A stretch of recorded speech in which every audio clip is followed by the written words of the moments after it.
Hello, this is Bhumi Kamre. Today I'll be talking about Apache Airflow. Introduction to Apache Airflow.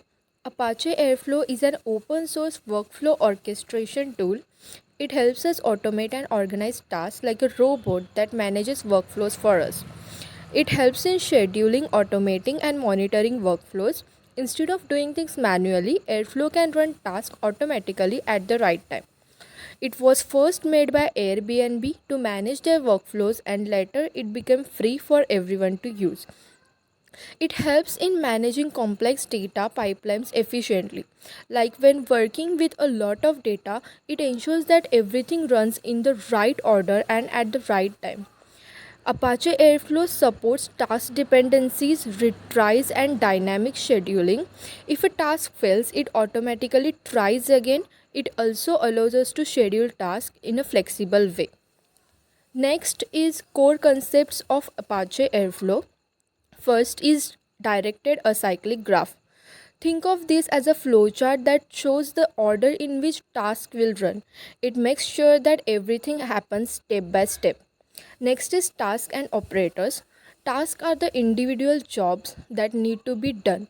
Operators are like instruction for this task. For example, like sending an email or running a script. Next is scheduler. The scheduler checks the DAG and decides when each task should run based on the timing and their dependencies. Next is executor. This is responsible for actually running the task. It can run one by one or many at the same time. Next is web UI. This is the dashboard where we can see the status of the task, pause them, retry if they fail, or check logs. Hello, this is Nihal Deshmukh. I'll be continuing with how Apache Airflow actually work. First is define a direct acyclic graph. A directed acyclic graph is a collection of tasks and their relationship represented as a Python script. It is essentially the blueprint of your workflow specifying the sequence in which tasks should be executed. Next is scheduler triggers task. The scheduler is responsible for triggering your task based on their defined schedules and dependencies.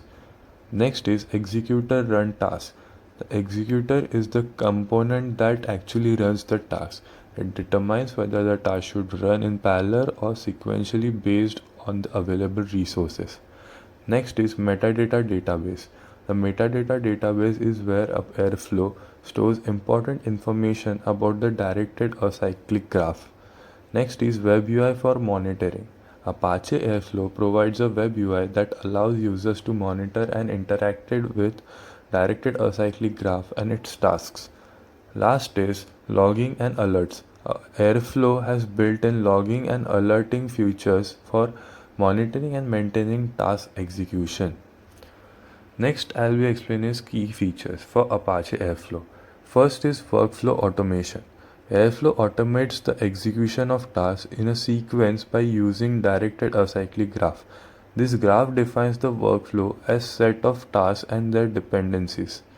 Next is scalability. Airflow is highly scalable, meaning it can go to handle a workflow of any size from simple tasks to complex. Next is skill extensibility. Airflow is highly extensible, meaning you can attend its functionality through custom plugins like operators, hooks, and executors. Next is task scheduling.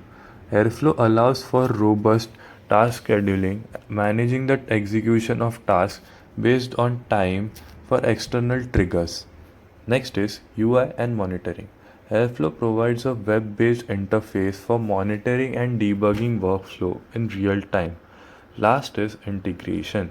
Airflow offers excellent integration capabilities connecting with various external systems, services, and data sources.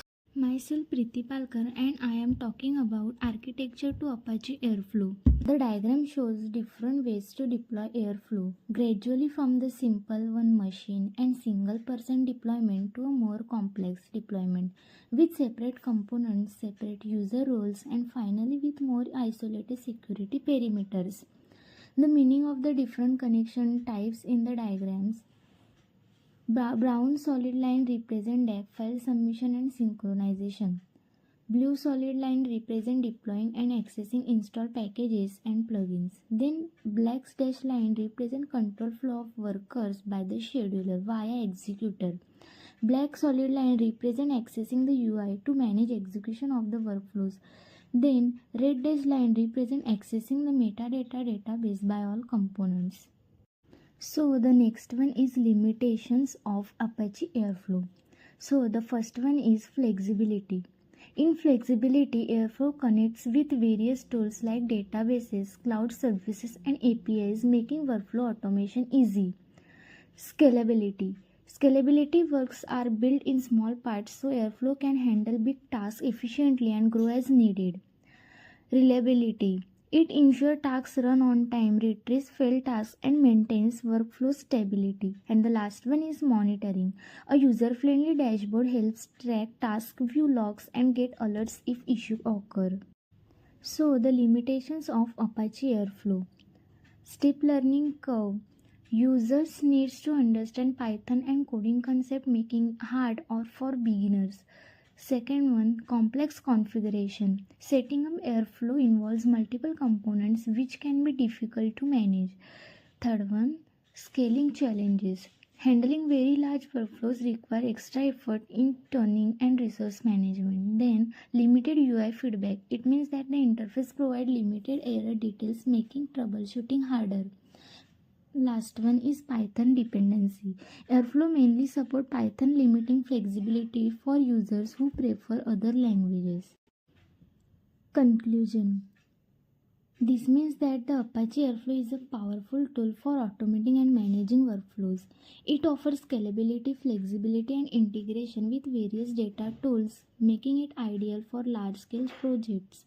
However, it requires technical expertise, consumes significant resources, and is not suited for real-time processing.